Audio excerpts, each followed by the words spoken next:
enfin, si le CIR ne se limite qu'à l'obtention d'un financement, là, je dirais qu'on est un peu à côté de la plaque, si je puis dire. Ça.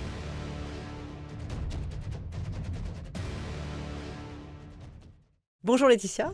Bonjour Clarisse. Et bienvenue dans les Récits de l'innovation sociale, qui est le podcast Ether. On est vraiment très très content de te recevoir. Donc Laetitia, la première chose que je vais te proposer déjà, c'est de te présenter et puis de présenter ce que tu fais. Très bien, merci. Donc, je suis Laetitia Jacob. Je suis chargée de recherche chez Ether Impact depuis à peu près 2 ans. Voilà, donc j'accompagne au sein du comité scientifique différentes entreprises pour justement faire émerger les opérations de recherche et d'innovation qui sont développées dans l'entreprise et qui parfois sont conscientisées, parfois pas. Et donc, effectivement, le but, c'est vraiment d'accompagner nos clients pour faire progresser justement la démarche scientifique au sein de l'entreprise. Alors, effectivement, c'est un peu une première pour nous dans le podcast, c'est de recevoir non pas un entrepreneur ou un responsable d'entreprise qui participe de la recherche et innovation dans son entreprise, mais finalement, quelqu'un de chez nous, en interne, et c'est ton cas, puisque effectivement, tu bosses avec nous. Ça fait 2 ans maintenant ? Ça fait 2 ans, oui, c'est ça, pratiquement 2 ans. Et pourquoi on a fait ce choix de te faire venir toi ? Parce que, bon, déjà, voilà, ton parcours est quand même atypique et tu as... Je dirais que tu fais vraiment partie de ces gens qui font de la recherche et d'innovation au quotidien. Donc déjà, est-ce qu'on peut remonter un peu dans le temps et nous raconter un peu ton parcours, ce que tu as fait, tes études, etc. Et comment tu en arrives à travailler dans le comité scientifique d'Ether ? Ma vie avant Ether. Ta vie avant. Alors, dans la vie d'avant, bon, déjà, il y a eu plusieurs épisodes. Disons que pour moi, enfin, je viens aussi en fait du monde de l'entreprise. J'ai d'abord fait une formation commerciale. Voilà, aujourd'hui, ça s'appelle école de management. À l'époque, ça s'appelait école de commerce. Et puis, très vite, moi, je suis partie, travailler pour des entreprises à l'étranger, donc en Angleterre, en Allemagne, parce que voilà, j'ai toujours aimé découvrir d'autres cultures, etc. Et puis bon, aussi pratiquer les langues étrangères. Oui. Donc j'ai eu cette expérience-là. Et c'est en rentrant en France, finalement, entre-temps, pardon, j'allais louper un épisode. J'ai quitté quand même aussi l'entreprise parce qu'à un moment donné, je suis allée vers de l'enseignement. J'avais envie de continuer à me développer, d'apprendre, etc. Et donc, un des moyens de faire ça, c'était aussi moi-même de prendre des enseignements pour financer les études que j'avais envie de faire. Donc, d'abord, j'ai donné les cours de français dans l'entreprise. Après, j'ai travaillé dans un lycée français de l'étranger. Où ça, à l'étranger ? J'étais à Munich, très précisément, voilà, en Allemagne. Et puis, voilà, j'ai fait ça quand même un certain nombre d'années. Et puis, quand on est rentré en France il y a à peu près une dizaine d'années, là, j'ai vraiment eu le besoin parce que j'avais beaucoup, justement, dans l'entreprise, fait de la formation ou dans l'enseignement, donc donné des cours. Et je me suis toujours posé des questions, justement, sur les processus d'apprentissage, la motivation, l'engagement. Enfin, j'avais vraiment besoin d'en savoir plus. Et donc, au moment du retour en France, ça a été le moment de faire une reprise d'études, justement pour poser ces sujets-là, essayer de les creuser. Donc, là, j'ai suivi je me suis inscrite dans un master en sciences de l'éducation que j'ai continué ensuite en doctorat. Et là, j'ai pu explorer justement donc tous ces sujets de la motivation de la motivation à continuer d'apprendre, aussi les processus de motivation, comment est-ce qu'ils durent, parce que très souvent, on peut être tout à fait motivé pour quelque chose au début, mais c'est quelque chose qu'on perd une fois que la nouveauté s'est un petit peu émoussée, on va dire. Et donc, voilà, je me suis beaucoup intéressée à ça.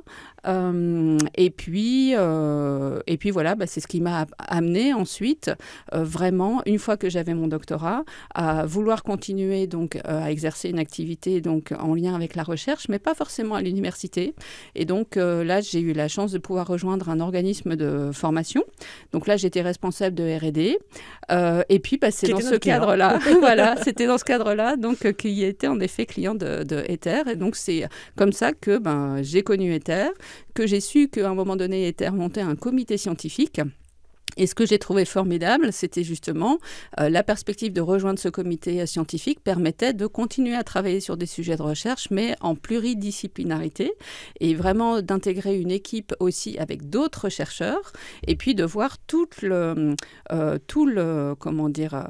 processus d'accompagnement, enfin de valorisation du CIR, mais aussi d'accompagnement à la structuration de la recherche que je ne voyais pas dans l'entreprise où je travaillais auparavant. C'est un parcours vraiment atypique et qui d'ailleurs, je pense, est à l'origine de notre rencontre parce que tu es, je crois, la première, une des premières chercheurs d'Ether. Et c'est vrai que tu as effectivement cette conscience du monde entrepreneurial et tu es devenu docteur, je dirais tardivement. Absolument. Bon, c'est pas moi qui te lancerai la pierre puisque je suis dans la même démarche aujourd'hui, mais c'est vraiment assez rare. Donc en fait, cette volonté d'être dans la recherche, de s'intéresser au monde de la recherche, de continuer à travailler sur des sujets de recherche, alors qu'ils sont beaucoup plus divers aujourd'hui, mais tout en étant vraiment au contact du monde économique. Oui. C'est ça ton... Oui, tout à fait. En fait, et c'est ce qui m'a semblé en fait quand j'ai démarré l'aventure du doctorat, qui est quand même une vraie aventure. En fait, je me suis rendu compte que, en tout cas dans mon domaine, le domaine des sciences de l'éducation et de la formation, alors je vais pas généraliser, mais il y a quand même beaucoup de terrains qui sont des terrains bien sûr dans le système éducatif.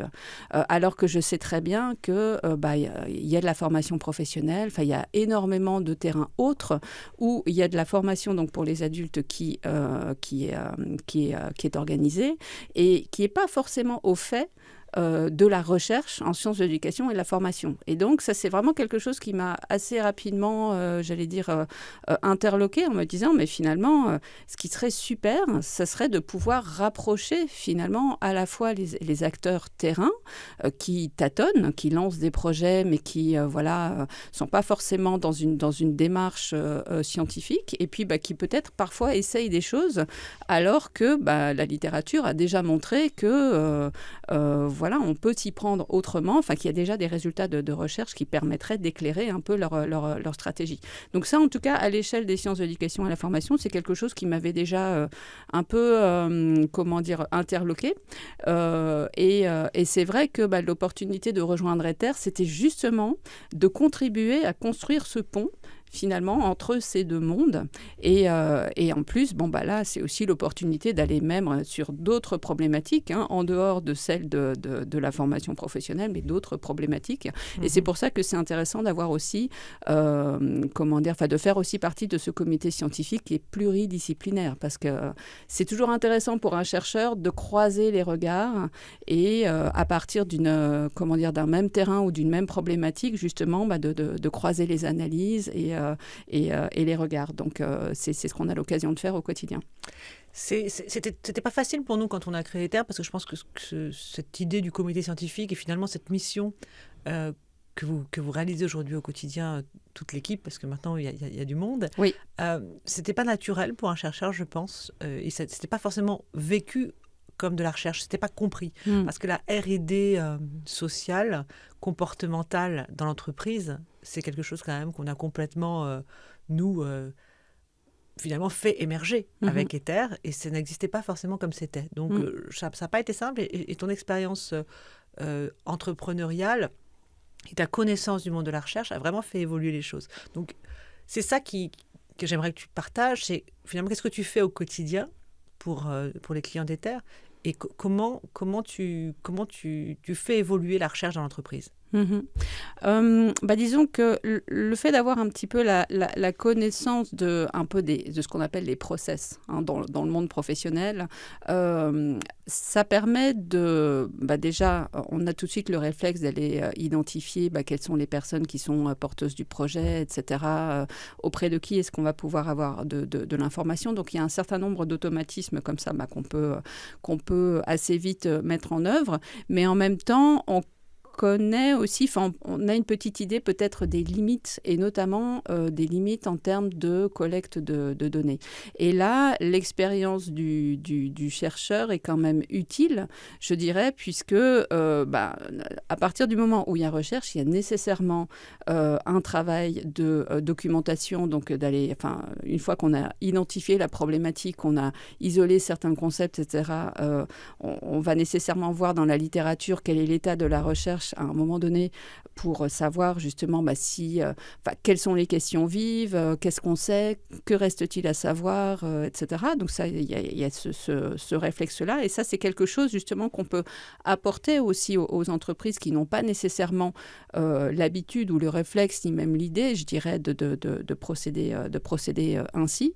Et puis aussi vraiment d'essayer d'acculturer à la méthode scientifique, qui est la méthode, alors pas tellement la méthode essai-erreur, parce que ça, elle est déjà, j'allais dire, connue, mais plutôt à chaque fois qu'il y a un lancement de projet, une expérimentation, essayer d'en garder la trace et essayer de documenter aussi pourquoi est-ce qu'à un moment donné, on a continué ou au contraire, on a arrêté, ou on a légèrement modifié ce qu'on voulait faire au départ, la problématique, elle a évolué, le terrain, il y a très souvent des aléas, et effectivement, on n'en garde pas forcément la trace, en fait, quand on est sur un projet et qu'on n'a pas saisi que ce projet, c'était une expérimentation, alors que, évidemment, dans la démarche scientifique, à partir du moment où on est sur une expérimentation, tout sera consigné et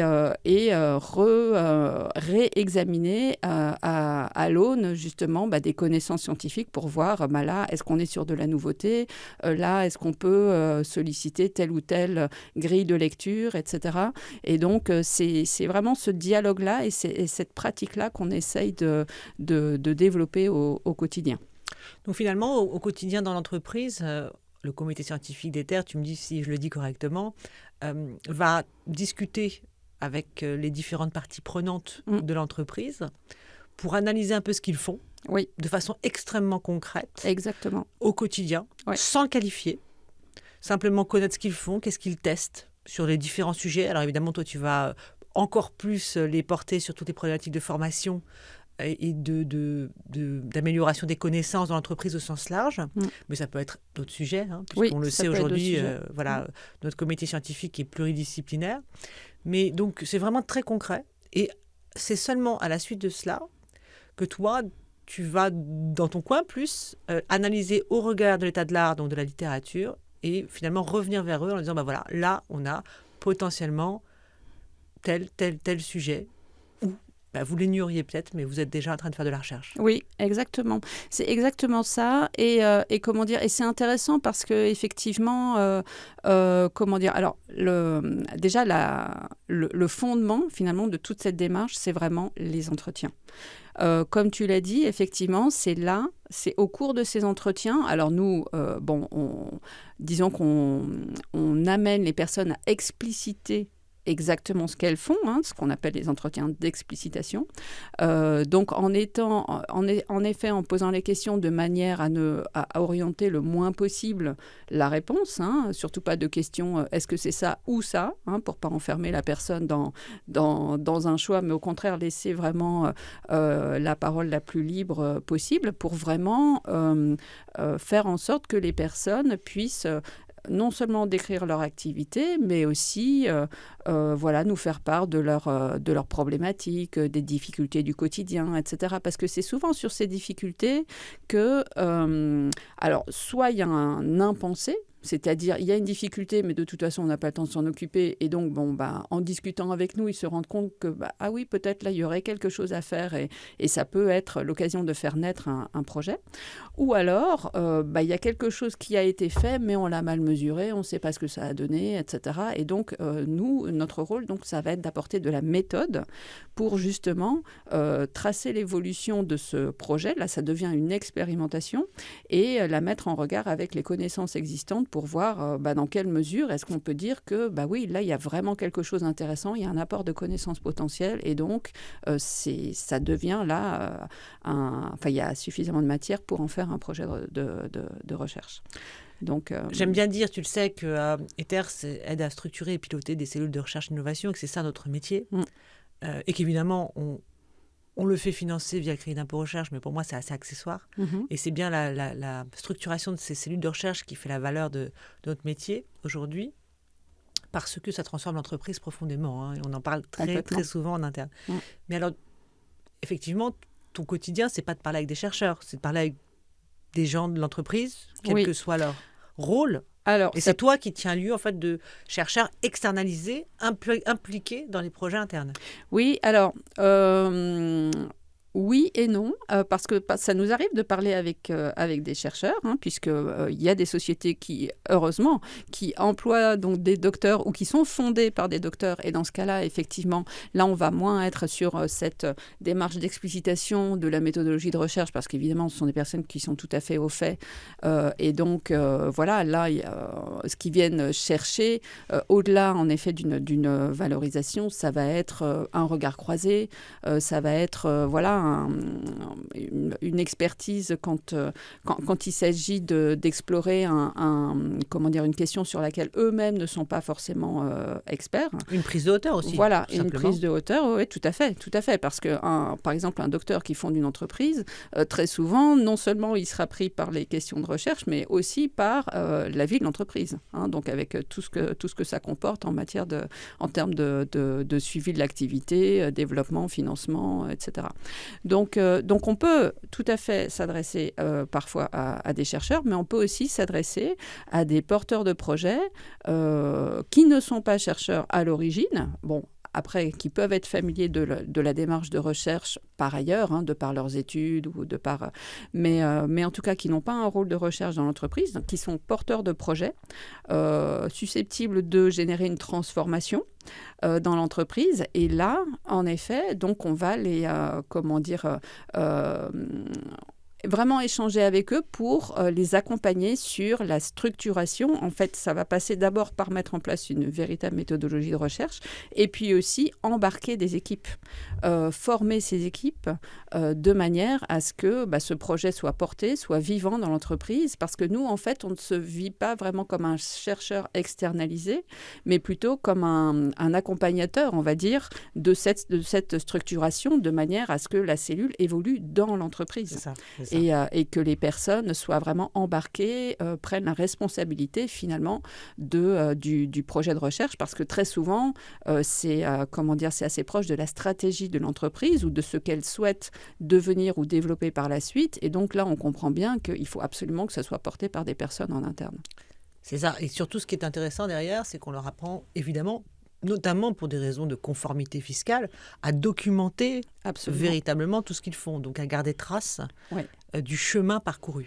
Exactement, et ça sert pour le volet fiscal, mais aussi pour le volet scientifique. Ouais, c'est ça. Fait. Et donc, on peut dire que le travail est très différent la première fois qu'on rencontre un nouveau client et les années postérieures. Oui. Puisqu'en fait, il y a d'abord, je dirais, une première phase, et tu en parleras bien mieux que moi, mais où on fait vraiment émerger ce qui existe, en fait, hein, sans rien inventer.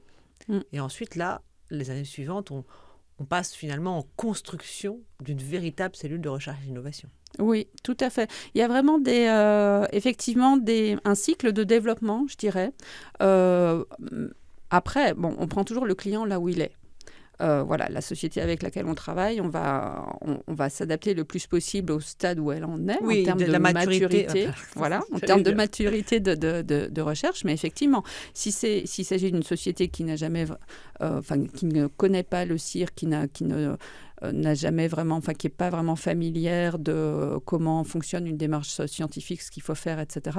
Effectivement, nous, notre travail, ça va vraiment être de les accompagner le plus possible pour qu'ils puissent mettre en œuvre en interne, justement, la méthodologie, monter les équipes, etc. et prendre cette habitude de documenter.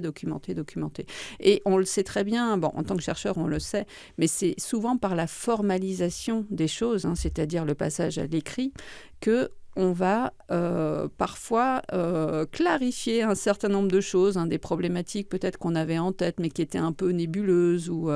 Voilà, c'est ce passage par l'écrit qui va permettre justement de clarifier les choses. Et puis aussi, ça peut être une aide pour dessiner un plan d'action, surtout pour mesurer derrière, quels sont les effets ou les retombées du plan d'action enclenché. Fameuse mesure d'impact. Exactement. J'allais en parler après. Mais... Exactement, parce que moi, ce que j'observe beaucoup, c'est que alors des projets, il y en a plein qui sont lancés. Maintenant, est-ce qu'on peut dire que que tel ou tel projet a eu un impact? Ça, généralement, c'est beaucoup plus difficile, justement par défaut d'avoir été formalisé et vraiment cadré au départ. Donc effectivement, la structuration va aussi jusque-là, finalement. Non seulement embarquer les équipes, donner une méthode, mais aussi donner cette culture de finalement porter un regard réflexif sur ce qui a été fait pour être bien conscient, finalement, des transformations qui ont eu lieu suite à ce projet ou des réorientations qu'il aurait subies donc au cours du temps. Et alors, si on pouvait décrire par rapport à la maturité du client ce qu'on fait, ce que tu fais, comment on pourrait le faire en fait? Parce que bien entendu, on le voit, on a des clients qui sont là, que tu connais depuis que tu es arrivé, on va dire des choses comme ça, puis d'autres qui arrivent pas tous les jours, parce que ce serait prétentieux de le dire, mais assez régulièrement. Et donc, comment tu réagis concrètement? Voilà, qu'est-ce qui se passe avec le client? Comment tu vois évoluer les choses, en fait, concrètement, dans leur quotidien? Quand tu arrives dans une entreprise toute neuve et de façon générale, quand tu reviens l'année d'après, par exemple. Oui, ce qu'on remarque, alors, il peut y avoir une évolution dans le nombre d'interlocuteurs. Déjà.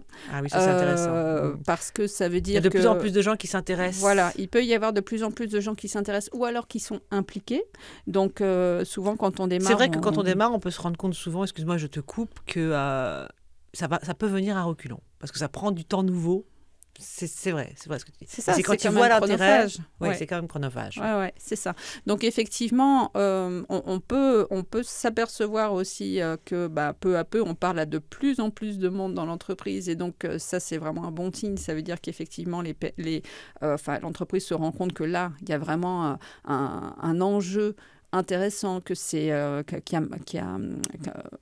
a du sens d'y passer du temps et que justement il y ait beaucoup de personnes qui soient embarquées parce que justement il faut que cette démarche de recherche elle soit pas uniquement dans la tête du fondateur ou de la fondatrice, mais qu'elle soit aussi vécue sur le terrain et qu'il y ait quand même plusieurs personnes dans l'entreprise qui connaissent son existence et qui ont vraiment l'impression d'y participer. C'est quelque chose de vivant. Chose très important, je pense, c'est qu'il ne faut pas oublier que nous, ce qu'on fait, c'est de la recherche et de l'innovation en sciences humaines et sociales. Et donc, toute l'entreprise est concernée. Ce n'est pas uniquement comme en tech où c'est que les devs ou les ingénieurs ou en pharmaceutique où c'est que les chimistes. Là, on est en sciences humaines. Donc, toute l'entreprise, du haut jusqu'en bas, si je puis dire, et de façon horizontale de la même façon, est concernée potentiellement par un sujet de recherche. Exactement. Dès lors qu'on est, par exemple, sur un sujet de gouvernance, sur un sujet RH, un sujet de RSE, bien souvent, ça va embarquer quand même un certain nombre de personnes, pas juste la personne qui pilote le projet, mais aussi les personnes qui doivent décliner les actions au quotidien, embarquer leurs équipes, etc.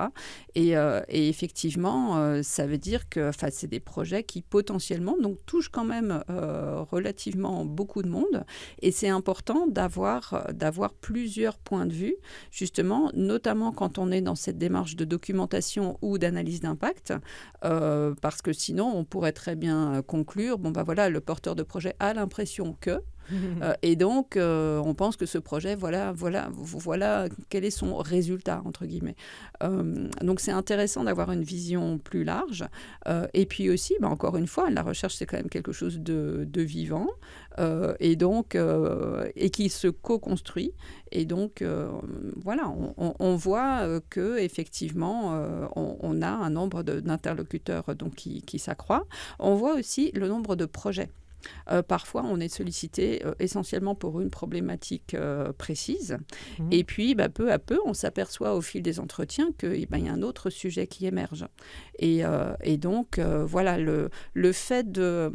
Alors, donc, en général, ce qu'on fait, c'est on démarre notre accompagnement, on va avoir quelques entretiens, et puis, à un moment donné, on fera une restitution donc de ce qui est ressorti des entretiens. Et généralement, c'est les personnes qui ont contacté Ether au départ qui, lors de cette restitution, donc veulent savoir un petit peu, mais finalement, quelles sont les problématiques qui ont émergé, etc.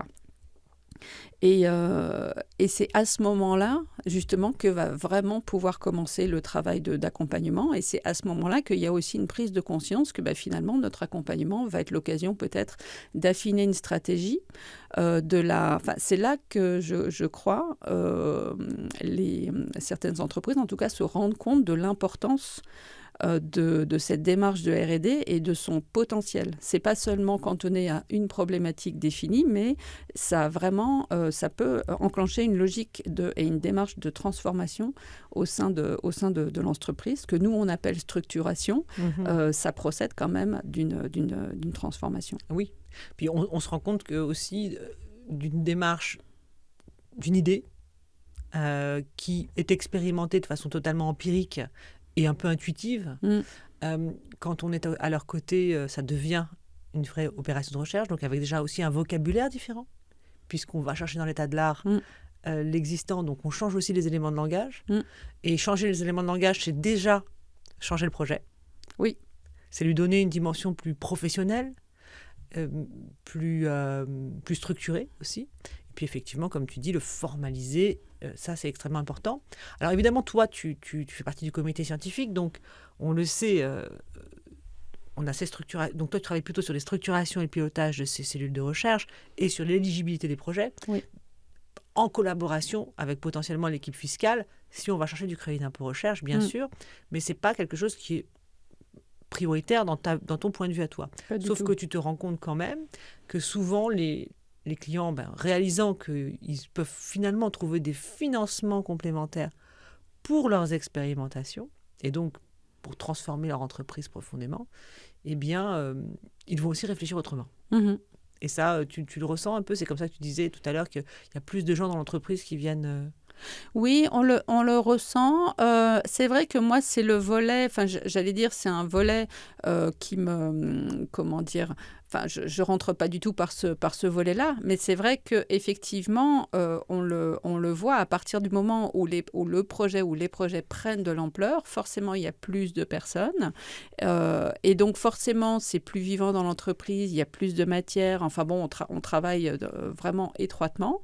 Et effectivement, ça va se répercuter aussi, bien sûr, sur le volet fiscal. Et ça crée de la cohésion, selon toi, dans l'entreprise ? Tu as l'impression que... Je pense que ça crée de la cohésion parce que ça peut donner une finalité. Et puis aussi du sens. Et puis aussi, alors, il y a beaucoup d'entreprises qui travaillent de manière concertée sur les valeurs. Ça peut justement redonner une autre dynamique justement à la mise en musique de ces valeurs, parce que les valeurs, une fois qu'on les a arrêtées, etc., comment est-ce qu'on les fait vivre au quotidien ? Et le fait de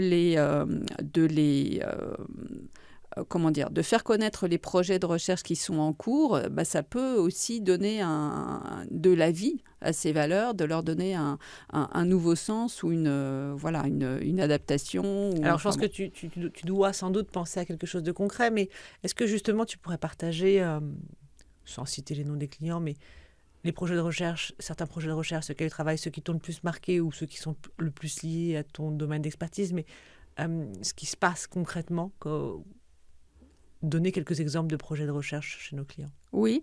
Alors, je peux partir déjà avec un projet de recherche justement dans le domaine de la formation, puisqu'on avait commencé par ça. Nous accompagnons une entreprise, qui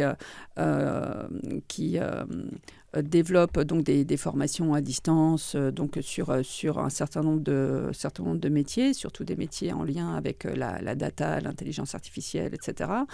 Et donc, effectivement, on voyait que, comme dans beaucoup d'organismes de formation, l'évaluation, c'était, auparavant, avant notre collaboration, c'était essentiellement de la mesure de satisfaction. C'est ce que font beaucoup d'organismes de formation. Au fur et à mesure des échanges, je pense que l'entreprise a bien compris la nécessité justement d'aller plus loin, parce que la recherche montre, dans l'évaluation des compétences, il n'y a pas du tout que la mesure de la satisfaction, ça c'est peut-être le premier niveau, mais qu'on peut aller chercher aussi un autre type de mesures. Et donc, peu à peu, au fur et à mesure des années, ils se sont vraiment investis dans la manière dont ils allaient pouvoir mesurer justement les apprentissages, mesurer aussi finalement que deviennent les apprenants après la formation, comment est-ce qu'ils ont pu mettre en œuvre justement dans leur pratique professionnelle les compétences qui avaient été acquises au cours de la formation. Tout cela est de mieux en mieux documenté. Et là, pour le coup, c'est quelque chose de très satisfaisant parce que on voit qu'on est passé d'une pratique qui était assez partagée dans le secteur et qui était relativement basique et finalement qui ne disait pas grand-chose, à une pratique qui est beaucoup plus professionnelle de l'évaluation, et on va beaucoup plus loin donc, dans l'évaluation donc une vraie méthode. des compétences, avec une vraie méthode. Qui continue d'évoluer en plus, puisque la recherche, comme tu dis, est vivante. Oui. Donc finalement, qui transforme aussi la capacité de l'entreprise à donner de la donnée aussi elle-même, et donc qui transforme l'entreprise et son produit, et donc sa capacité derrière à améliorer son business, tout simplement. Oui, exactement. Parce que c'est ça la R&D, finalement. Oui. Voilà. Oui, exactement. C'est aussi la possibilité, là en l'occurrence, en tout cas, d'ancrer une démarche qualité, puisque finalement, c'est aussi ça que ça a permis de faire. Non seulement d'être plus au fait, finalement, de ce que les personnes donc, qui suivaient ces formations, donc ce qu'elles en retiraient, comment est-ce qu'elles mettaient ensuite les nouveaux acquis en œuvre dans leur pratique professionnelle.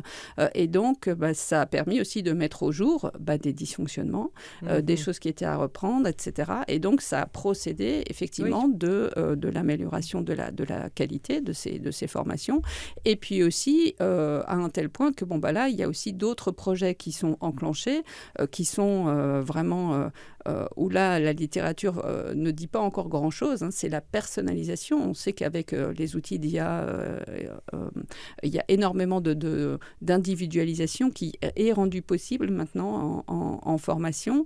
Et là, pour le coup, il y a vraiment des nouvelles connaissances à produire. Et ça fait un terrain d'expérimentation, qui est très intéressant. Oui, c'est ça. C'est-à-dire qu'en fait, la R&D, surtout dans notre matière à nous, en sciences humaines et sociales, elle va toucher tous les services de l'entreprise, et derrière, elle va transformer l'entreprise dans sa façon de travailler, mais à tous les niveaux aussi. Parce qu'effectivement, là, tu parles d'un exemple d'une entreprise de formation, donc effectivement, la qualité va évoluer, la vente aussi va évoluer, puisqu'on ne va pas vendre les formations de la même façon, puisqu'on sait ce qu'on est capable d'en retirer. Tout, en fait, est transformé dans l'entreprise. Donc, c'est ça la vraie R&D. Là, on est vraiment dans la vraie R&D. C'est-à-dire qu'on fait de la R&D pour être plus performant, pour être une entreprise plus performante. C'est important. C'est pas juste pour aller chercher du cire ou juste pour, pour faire joli sur la galerie. Alors, effectivement, moi, je crois que l'entrée par le cire, si le cire ne se limite qu'à l'obtention d'un financement, là, je dirais qu'on est un peu à côté de la plaque, si je puis dire. C'est-à-dire que, peut-être que ça sera intéressant une année, mais on perd quand même l'essentiel de l'intérêt. L'essentiel de l'intérêt, c'est vraiment de voir dans quelle mesure est-ce qu'on peut vraiment embarquer les équipes sur des projets qui sont des projets innovants et qui vont participer justement à construire comment l'entreprise sera demain. Voilà, c'est ça. Donc c'est complètement autre chose. Et on aime bien dire ça, nous. On aime bien dire que c'est ça notre métier. Oui. Bien sûr, trouver des financements pour le faire... participe de notre succès, parce que c'est pas facile aujourd'hui dans le monde dans lequel on vit de de financer seule son innovation et sa recherche. Donc, c'est pour ça d'ailleurs que ça a été créé, et c'est pour ça que c'est pérenne. C'est parce que c'est vraiment constructeur, et c'est comme ça qu'on fait des entreprises plus intelligentes et plus performantes, et effectivement capables de se projeter dans l'avenir. Mais avant tout, c'est comment on transforme et comment on embarque les parties prenantes. Ça, c'est fondamental. Oui, tout à fait. Et puis aussi, ce qui peut être intéressant, c'est que il y a certaines entreprises qui peuvent y prendre goût, vraiment. Et pour autant, ne pas se sentir tout à fait... voilà, soit elles n'ont pas les ressources, soit elles s'estiment que quand même faire une démarche de recherche, c'est quand même pas si facile, etc. Donc, et qui peuvent vouloir s'associer avec des labos de recherche. Et nous, on est tout à fait en mesure, de dire, oui, on a identifié telle équipe de recherche qui travaille sur un sujet proche du vôtre, mettre en relation, etc. Enfin, là, on est tout à fait dans notre rôle, justement, de faire la jonction entre les deux mondes qui sont... le pont dont on parle souvent entre le monde de la recherche et le monde de l'entreprise. C'est vrai que la prise de conscience que la recherche, finalement... est un outil, c'est comme le management, c'est comme la gouvernance. En fait, c'est un élément clé d'une entreprise. En réalité, une entreprise n'existe pas sans la recherche-innovation. C'est-à-dire, on est en effet dans une économie de l'innovation déjà depuis un certain temps. C'est ça. Effectivement, un paysage concurrentiel. Donc, nécessairement, il faut continuer à innover pour garantir la pérennité de l'entreprise. Et la recherche contribue, bien sûr, à cette démarche. Alors, justement, tout à l'heure, tu parlais de RSE, tu parlais des RH. Je ne sais pas quels sont les sujets exacts sur lesquels tu travailles au quotidien, mais est-ce que tu peux donner aussi des exemples sur ces terrains-là ? Oui, sur la RSE, par exemple, on travaille avec une société du BTP. Qui a lancé un certain nombre de projets justement pour réduire l'empreinte carbone justement sur les chantiers, en développant donc énormément d'outils pour essayer de mesurer justement comment est-ce qu'on arrive justement à une certaine décarbonation des activités, comment est-ce qu'on peut utiliser d'autres matériaux ou réemployer certains matériaux justement pour réduire pareil, l'empreinte carbone de la fabrication de ces matières premières, comment est-ce qu'on peut mieux tracer les déchets. Enfin bon, voilà, ça peut être un sujet aussi, donc dans le domaine de la RSE. Dans le domaine des RH, on a des sujets aussi, par exemple, beaucoup sur la fidélisation. On sait très bien que dans certains secteurs, il peut y avoir une certaine guerre des talents. Et donc, donc il y a toute une recherche aussi sur les RH qui traite de ça, d'un certain nombre de modèles avec plusieurs types d'interventions des RH ou de dispositifs qui sont montés pour essayer de fidéliser justement les équipes, les embarquer justement faire du commun pour renforcer le sentiment d'appartenance. Donc ça peut être aussi ce type de projet-là. Et puis on commence aussi à avoir sur les RH aussi la question des seniors. On sait très bien qu'en France, je crois qu'on est un des pays en Europe où le taux des seniors en emploi est un des moins élevés. Un des moins élevés, oui, par rapport à l'Allemagne ou à d'autres pays. Et on aimerait évidemment que ce taux augmente, d'autant plus avec la réforme des retraites d'il y a quelques années qui a repoussé l'âge légal de départ à la retraite. Et donc, on commence à apparaître justement ce type de thématique, comment favoriser justement ce maintien en emploi des seniors sur certaines missions, etc. Et là, il y a quelques travaux de recherche dessus, mais il y a quand même encore beaucoup à faire. Et surtout, ces entreprises sont des terrains d'expérimentation pour un certain nombre de dispositifs. Donc, on peut documenter et tout ça. Donc, ça fait des nouvelles connaissances qui sont produites et qui font avancer justement la recherche sur cette question. Voilà, alors c'est ça qui est intéressant. C'est-à-dire que ça fait avancer la recherche, cette question. Mais par contre, bien entendu, on n'est pas obligé de publier. On peut le faire, mais on n'est pas obligé de le faire quand on est une entreprise. Mais malgré tout, sur son terrain et sur son activité, ce que l'on fait sur ce terrain-là permet de faire évoluer l'entreprise. Et ça peut être... Là, on parle de sujets, donc on a pris RSE, on a pris formation, on a pris RH, mais ce sont des sujets finalement qui touchent le core business, donc vraiment le cœur de l'activité de l'entreprise, souvent parce que, quand on est une entreprise, par exemple, de restauration, vouloir avoir moins de turnover, c'est cohérent. Bien Quand sûr. une entreprise du bâtiment, vouloir faire adhérer d'autres types de profils, des femmes, etc., c'est cohérent parce qu'en fait, c'est là qu'on est transformatif, en fait. Donc, tout ça, et toute la spécificité de la R&D en sciences humaines, c'est que finalement, c'est le quotidien de l'entreprise. Exactement, c'est le quotidien de l'entreprise. Et d'ailleurs, toujours pour en revenir à cette entreprise du BTP, on parlait, il y a énormément de projets qui sont portés en faveur de la mixité, de la féminisation, du mécénat de compétences, de faire en sorte qu'il y ait des femmes aussi qui arrivent donc à des postes de direction. Donc il y a aussi certains sujets comme ça qui sont portés, qui sont transformateurs, qui sont jamais très éloignés finalement de sujets de société, mais à l'échelle de l'entreprise. Et ça, effectivement, le fait d'engager des projets de R&D, ça peut permettre justement de gagner en compétitivité aussi. De porter ces projets, de le faire savoir, oui, mais carrément de leur donner quand même une certaine envergure, parce que sinon, ça pourrait être un projet qui est développé comme ça un petit peu par 2-3 personnes dans un coin. Oui, une idée. Juste une idée, on ne sait pas trop ce qu'elle devient, etc. Quand ça devient un projet de recherche, là, c'est complètement différent. Parce que forcément, il va y avoir une équipe, il va y avoir, une méthodologie, il va y avoir du recueil de données, des expérimentations. Voilà, exactement. Puis ça remonte au niveau du COMEX, ça devient stratégique. Ça peut aussi, être utile en communication. Tout à fait. Puisque, comme je te disais, on n'a pas les mêmes éléments de langage et puis on a des mesures d'impact. Et là où l'impact est très fort, c'est qu'effectivement, je pense, mais nous aussi, on mesure notre impact. C'est comment ça embarque effectivement les salariés, c'est-à-dire de savoir qu'ils travaillent dans une entreprise apprenante, dans une entreprise qui évolue, dans une entreprise qui veut faire évoluer les choses à son échelle. C'est extrêmement engageant aussi. Absolument, parce qu'on sait très bien que, un des leviers de la motivation justement au travail, c'est justement que ce travail ait du sens, qu'il contribue à quelque chose de plus grand, qui est quand même une utilité sociale. Et là, pour le coup, on est clairement dans ce type de projet. Mais tu disais tout à l'heure que c'était souvent lié à des sujets d'actualité, mais c'est vrai nous, on parle beaucoup d'innovation sociale. C'est un peu raccourci, puisque la recherche en sciences humaines et sociales ne se restreint pas à l'innovation sociale, c'est beaucoup plus large. Mais c'est vrai que quand on dit innovation sociale, on touche un peu ça, parce que quand on parle de mixité, on est sur des terrains d'innovation sociale. Ça peut être aussi, par exemple, de réfléchir à comment on va impacter de façon plus large la société, par exemple dans les territoires. Absolument.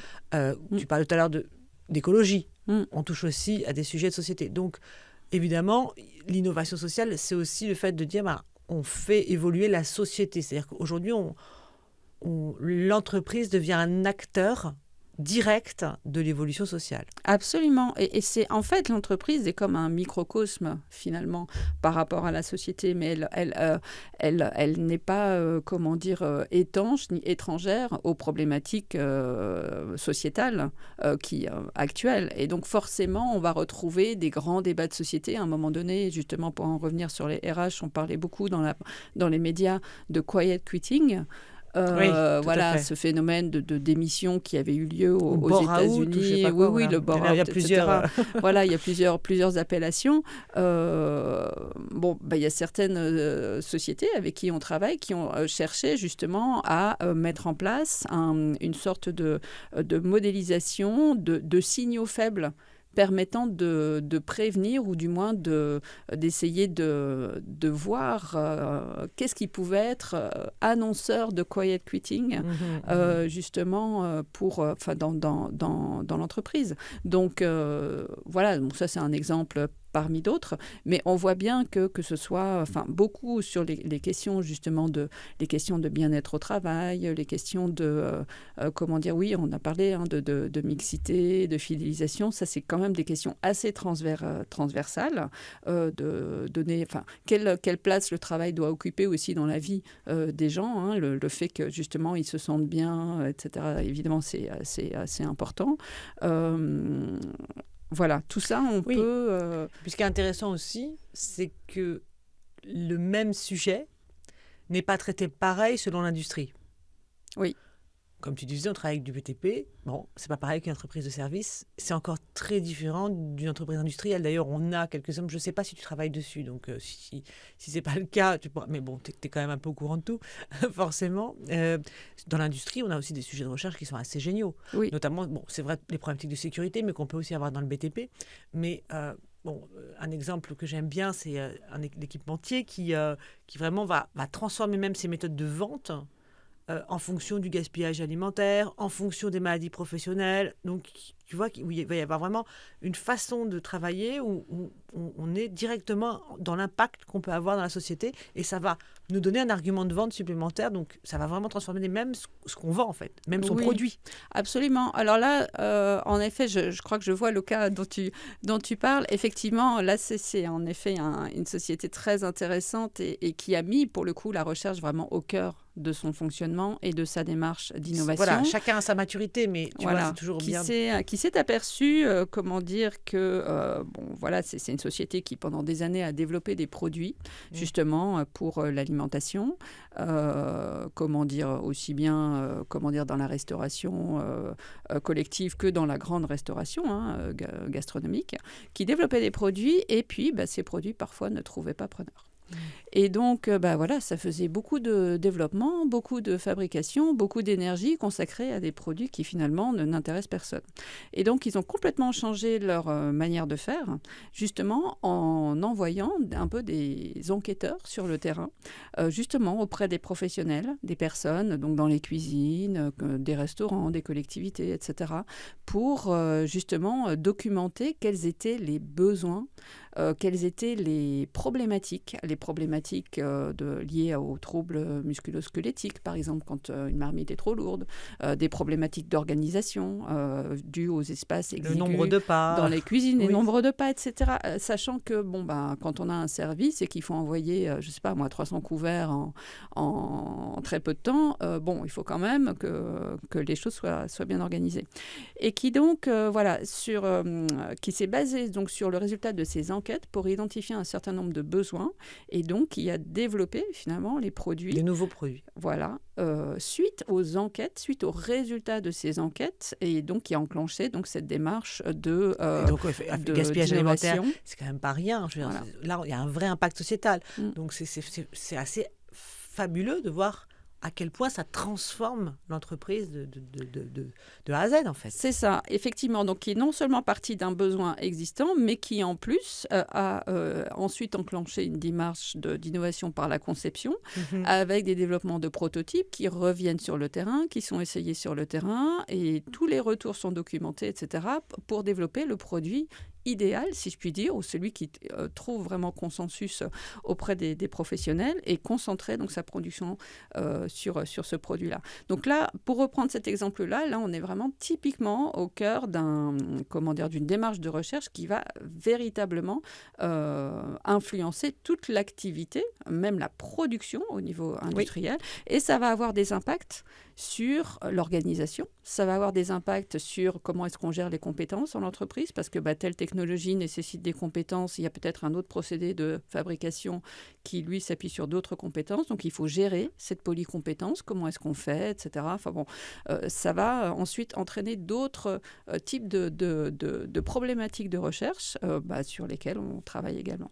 Oui, d'autant que qu'on ne s'y trompe pas, un cas comme celui-ci, ce n'est pas de la recherche ni technologique, ni industrielle. En réalité, c'est de la recherche en sciences humaines, puisque c'est des comportements.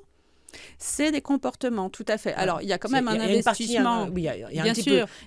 C'est beaucoup plus large. Mais c'est beaucoup plus large, effectivement. Et ça va engager l'organisation. Donc, c'est vraiment une problématique organisationnelle et donc humaine, forcément, puisque derrière, il faut que les personnes soient embarquées, qu'elles soient alignées, qu'elles aient bien compris pourquoi est-ce qu'on fait comme ça et plus comme avant, etc. etc.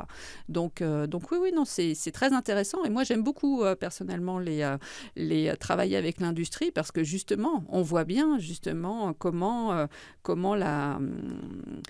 la recherche apporte quelque chose assez directement, finalement, c'est vrai, que ce soit à la production, mais aussi à la manière dont l'entreprise est organisée.